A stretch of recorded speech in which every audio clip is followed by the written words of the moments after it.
So the Game Award nominations have came out, and Elden Ring Shadow of the Erdtree is a nominee for Game of the Year this year, and this has come with a lot of controversy.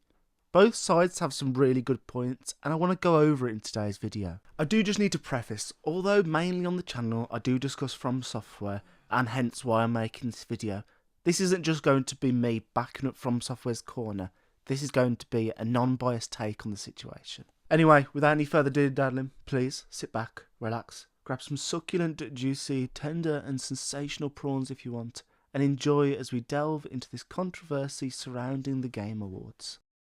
The whole drama really boils down to one point. Elden Ring Shadow of the Erdtree is a DLC. These are the Game Awards. The main question now though is, was it the right decision?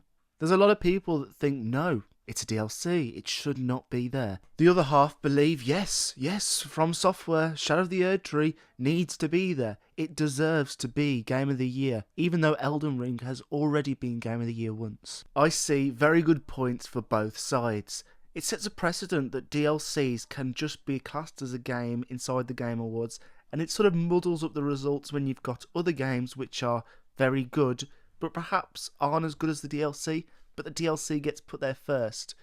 It sets a precedent, as I said, and I don't necessarily think that's a good thing. On the other hand though, Elden Ring Shadow of the Erdtree is absolutely massive, and that term gets thrown around all the time, but I cannot put into words how much I mean it for Shadow of the Erdtree. It took me 60 hours plus to beat it, and that's not including me going around exploring further. The game is absolutely massive. Its base game took me, and most people, 100 hours to beat. The fact that the DLC took 60 hours should show you the scale that this game has. I can confidently say that there is more content in this DLC than whole games. Some of the games that are nominees, this DLC is way bigger than them. And I don't mean in a popularity scale, I'm talking about in raw, chunky, hot, heavy and steamy baked beans just slam-backed boom on a nice piece of white bread. Basically, in simple terms, it's massive. Now, whether that should be as Game of the Year is up to your interpretation. I think Shadow of the Erdtree has the quality, the amount of new things in it is worthy of a new game, not to mention its length. So I think it should be there, but also in the same sense, I don't think it should be there.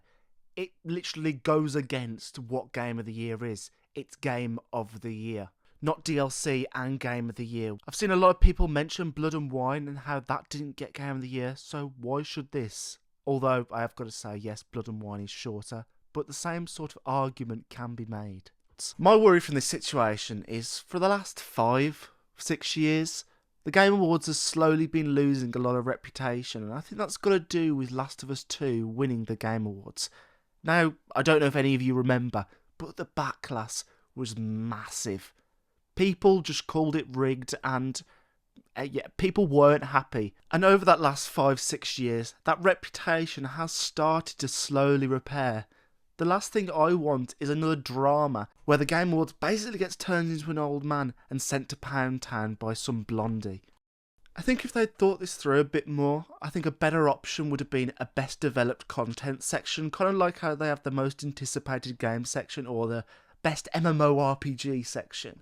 It would have appeased all audiences, and I think that would have been a better solution. Problem now is they can't just remove it. The nominations are in and people are already voting. Not to mention it kind of makes them look bad, like they've literally just announced this, got backlash and they're like, shit, maybe we shouldn't have done that.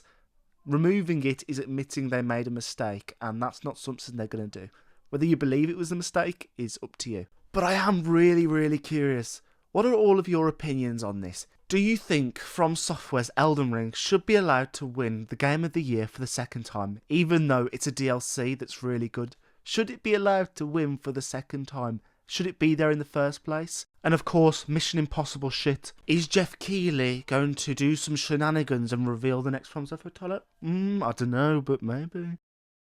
Just a short one for you today, but if you did enjoy, please consider leaving a like and subscribe as it greatly helps the channel. Not going to hold you on any longer, so please, don't you dare go hollow, friends. And may you find your worth in the waking world. Have a great rest of your day, and goodbye.